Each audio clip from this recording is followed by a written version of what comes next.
Aujourd'hui, la plus grande actualité vient du secteur de Kupiansk. Ici, des volontaires biélorusses combattant pour l'Ukraine pilonnent les positions russes et démantèlent leur base de rassemblement. Opposés idéologiquement à l'invasion russe et à sa morale, ils exploitent avec brio les faiblesses apparues après que les généraux russes ont récemment très mal réparti leurs ressources. À Kupiansk, les Ukrainiens tiennent toujours la ligne, avec des commandos de la direction du renseignement ukrainien qui forment une partie redoutable de la défense, et à leur côté, intégré à l'unité, se trouve le corps des volontaires biélorusses.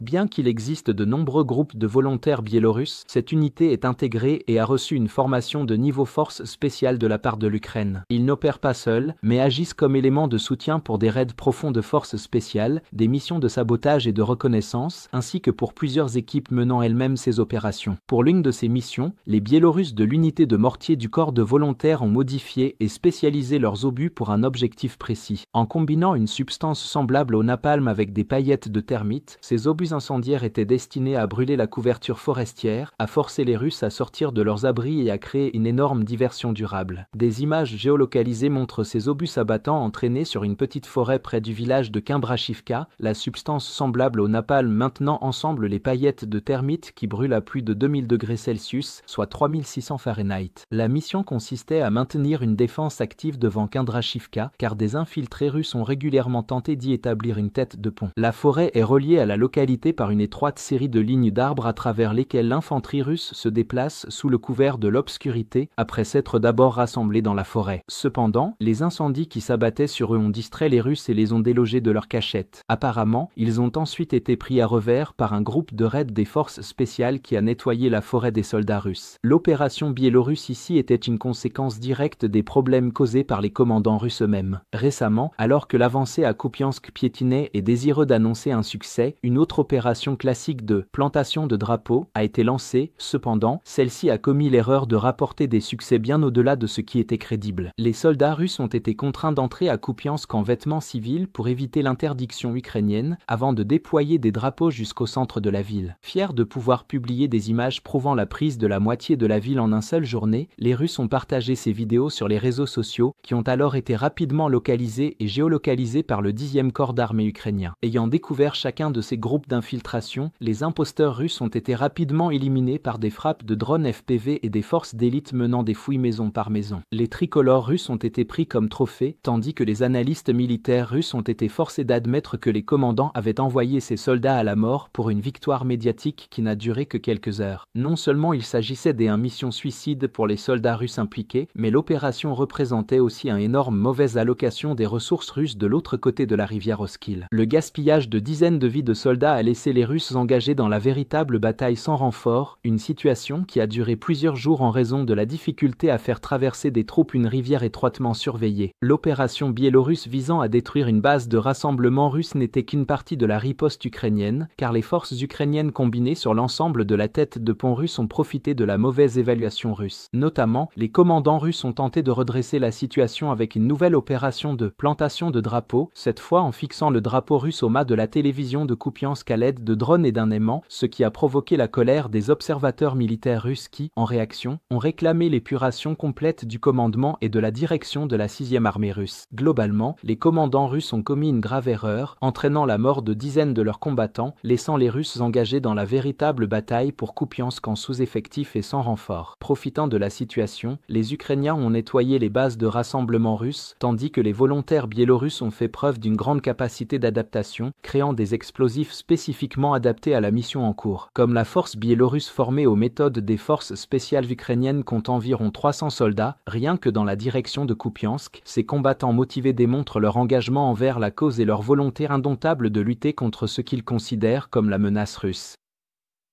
Pour regarder les images de combats non censurées que nous avons utilisées dans ce reportage, consultez notre carte interactive d'actualité.